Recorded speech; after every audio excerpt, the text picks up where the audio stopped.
little segment on just what ggCircuit offers, to their clients, and for people that have never heard of them, just again, maybe a little bit expand. You talked about some of the platforms that use them, but you want to talk about, their business and that business model?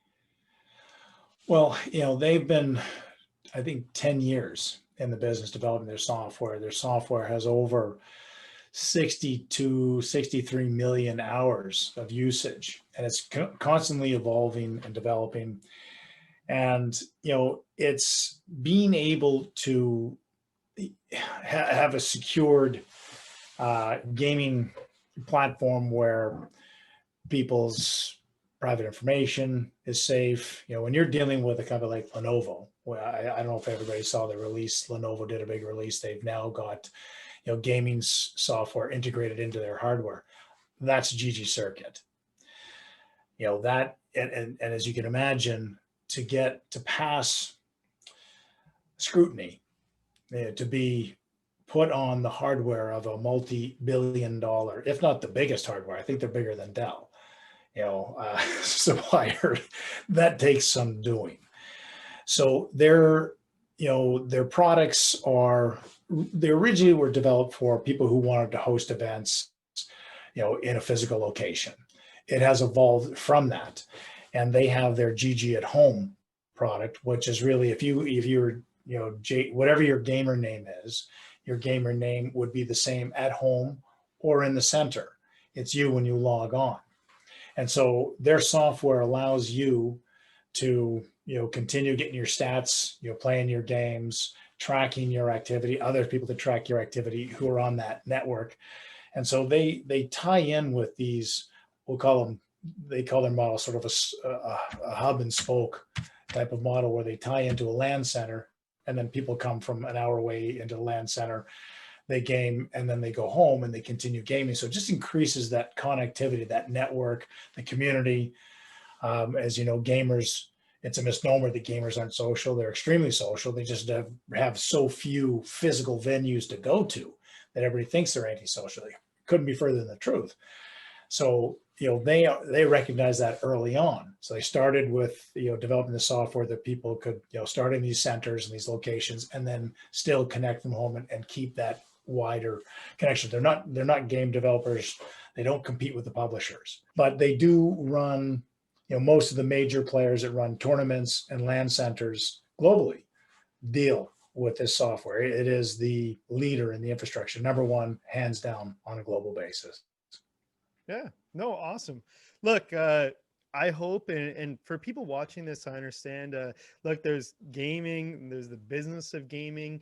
Really, what I find extremely interesting is the behind the scenes kind of curtain look of the business of gaming that a lot of people don't see. And if you're watching these, if you're on Reddit, you're on any of these channels, if you've got questions about, hey, like, have you heard of this company? How does this work? What's the revenue model? What's your opinions?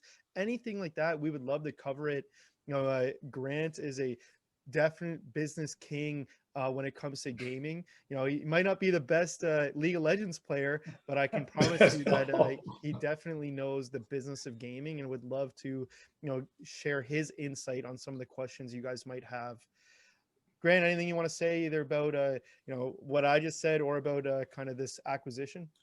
Well, I would just say, esports, just like traditional sports, you have your elite players, your pros, and the pros are, the 2K league, the league, top League of Legends. We know all the names of the top players and the top teams, but the vast majority of players are in the minor leagues. They're the people who play 1 hour a day, maybe a couple hours a day. Beer league To be in players. the pros. Yeah, there's more of them. And whether you're talking little league players versus how many guys make it to the majors, we live in Canada, Jason. How many kids try for the NHL? One out of every 100,000 makes it, but all those 100,000 play it. Same thing in esports, right? And only, there's only so many who have the skills and the dedication to put that 6-8 hours a day in every day to become the pros. And you got to respect that. There's a lot of, pro sports, pro esports. I mean, you've got to be dedicated and have a single-mindedness. That's not for everybody, but everybody enjoys playing it. So with these assets and the Helix centers and the GG software, they address that. The bigger addressable market is the amateur market. And from that amateur market are the future pros. That's where the Genji piece comes in. So we have this large footprint servicing all these millions and millions, hundreds of millions of amateurs. And we start collecting the data, and the pro teams can start recruiting the pros out of this, out of the feeder system. More people play, and I know this will make most people cringe on this call, more people play Candy Crush than the top 3 titles put together by a multiple. So people, they enjoy it, but it has to be easy for the majority.